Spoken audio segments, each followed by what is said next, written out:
তু'রাদুনা লা তাখফা মিনকুম খাফিয়া।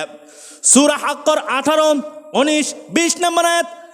এই তিনটা আয়াতের মধ্যে আল্লাহ রাব্বুল আলামিন বলেন ইয়াউমা ইযিন তু'রাদুনা, সেদিন তোমাদেরকে উপস্থিত করা হবে, লা তাখফা মিনকুম খাফিয়া, ওই দিন তোমাদের কোনো গোপনীয়তা গোপন থাকবে না, সব কিছু প্রকাশ হয়ে যাবে, খোলসা হয়ে যাবে, সব কিছু তোমাদের সামনে ক্লিয়ার হয়ে যাবে, কোনো কিছু গোপন থাকবে না। فأما من أوتي كتابه بيمينه فيقول هاؤم اقرءوا كتابيا। সূরা হাক্কর 19 নম্বর আয়াত। আল্লাহ রাব্বুল আলামিন বলেন فأما من أوتي كتابه بيمينه, যখন তাদের আমল নামাগুলো ডান হাতে দেওয়া হবে, এই ডান হাতে আমল নামা দেওয়ার পর ফায়াকুলু, তারা বলবে হা উমুকরাউ কিতাবিয়া, নাও আমার কিতাবটা পড়ো, আমার হিসাবটা তুমি দেখো, আমার টেনশনের কারণ নাই, কারণ ইন্নী যনানতু আন্নী মুলাকিন হিসাবিয়া। সূরা হাক্কর 20 নম্বর আয়াত। আল্লাহ বলতেছেন ইন্নী যনানতু, আমার দীর্ঘ বিশ্বাস ছিল যে হিসাব নিকাশ করা হবে, নেওয়া হবে, আন্নী অবশ্যই মুলাকিন হিসাবিয়া, এইটা আমি জানতাম যে হিসাবের সম্মুখীন হতে হবে, হিসাবের সামনে আমাকে দাঁড়াতে হবে, আল্লাহর সামনে হিসাব দিতে হবে, এইটা আমি জানতাম, এই জন্য আমি হিসাবের চিন্তা আগেই করেছি। নাও আমার হিসাব নামা তুমি পড়ে দেখো। আল্লাহ রাব্বুল আলামিন বলেন ওয়াল ওয়াজনু ইয়াউমাইযিনিল হক ফামান সাকুলাত মাওয়াজিনুহু ফাউলাইকা হুমুল মুফলিহুন। সূরা আরাফ 8 নম্বর আয়াত। আল্লাহ রাব্বুল আলামিন বলেন ওয়াল ওয়াজনু ইয়াউমাইযিনিল হক, আর সেদিন পরিমাপ করা হবে, ওজন করা হবে, মাপা হবে যথাযথভাবে। দুনিয়ার কোনো মাপ নয় যে জাল জুয়াচুরি হবে, দুনিয়ার কোনো মাপ নয় কম বেশি করা হবে, যথাযথভাবে সঠিকভাবে ওই দিন মাপা হবে, ওজন করা হবে।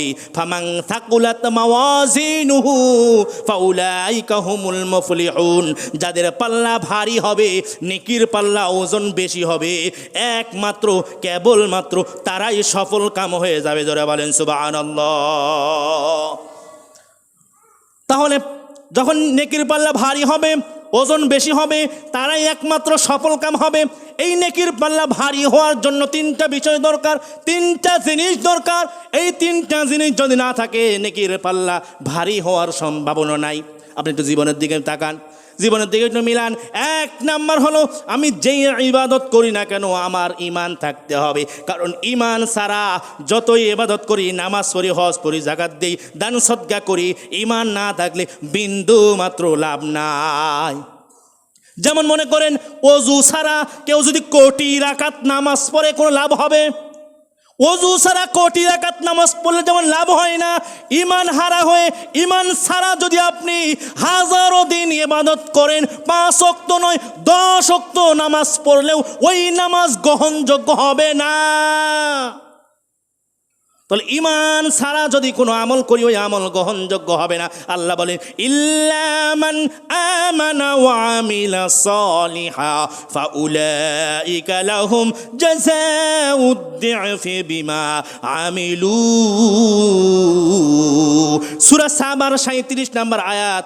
আল্লাহ রাব্বুল আলামিন বলেন ইল্লা মান আমানা ওয়া আমিলা সালিহা, যারা ঈমান আনে আর ঈমান আনার পরে যারা আমল করে, সলিহা করে, নেক কাজ করে, ইবাদত বন্দি করে, নামাজ কালাম রোজা হজ যাকাত দান সদকা যারা করে ঈমান আনার পরে, ফাউলাইকা লাহুম জাযাউদ দি'ফি বিমা আমিলু, ঈমান আনার পর যারা এই কাজগুলো করবে আমি আল্লাহ তাদের ওই সওয়াবটা বহু গুণ বৃদ্ধি করে দেই, বাড়িয়ে দেই। জোরে বলেন সুবহানাল্লাহ। তাহলে যারা ঈমান আনার পর ইবাদত বন্দি করে তাদের ইবাদত, তাদের সওয়াবটা আমার আল্লাহ বহুগুণ বৃদ্ধি করে দেয়। কেমন করে বৃদ্ধি করে দেয়? একটা জাস্ট ফর এক্সাম্পল উদাহরণ মনে করেন, আপনি বাজারে গিয়েছেন, তাজা মাছ নেবেন। এই তাজা মাছ নেওয়ার জন্য বাজারে যাওয়ার পর তাজা মাছ কি আসলে পানির মধ্যে থাকে না শুকানে থাকে? পানির মধ্যে থাকে। এখন দোকানদারকে বললেন, ভাই একটা তাজা মাছ দেন।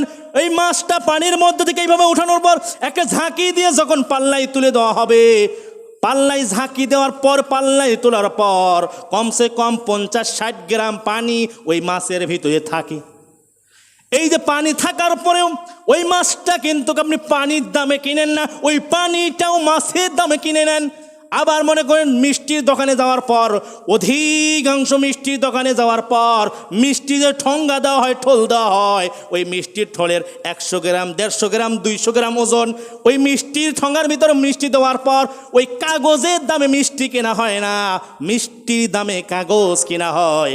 আমার আল্লাহ বলতেছে, দুনিয়ার মানুষ শুনে নাও, পরকালে তোমরা যদি ইমানদার হয়ে ইমান আনার পর আমল করো, নেক কাজ করো, সৎ কাজ করো, মাছ যেমন পানির জন্য এই মাছ পানির দামে কেনা হয়, মিষ্টির কারণে যেমন ওই ঠোঙ্গাকে মিষ্টির দামে কেনা হয়, ঠিক তেমনিভাবে ইমান থাকার বদলতে, ইমান থাকার কারণে তোমার নেক কাজের মধ্যে যদি ছোট ছোট কোনো গুনাহ থাকে, ওই গুনাহটা নেকের ওজনের পাল্লায় তুলে দিয়ে ভারী করে দিয়ে আমি আল্লাহ জান্নাতে দিয়ে দেবো। যারা বলেন সুবহানাল্লাহ।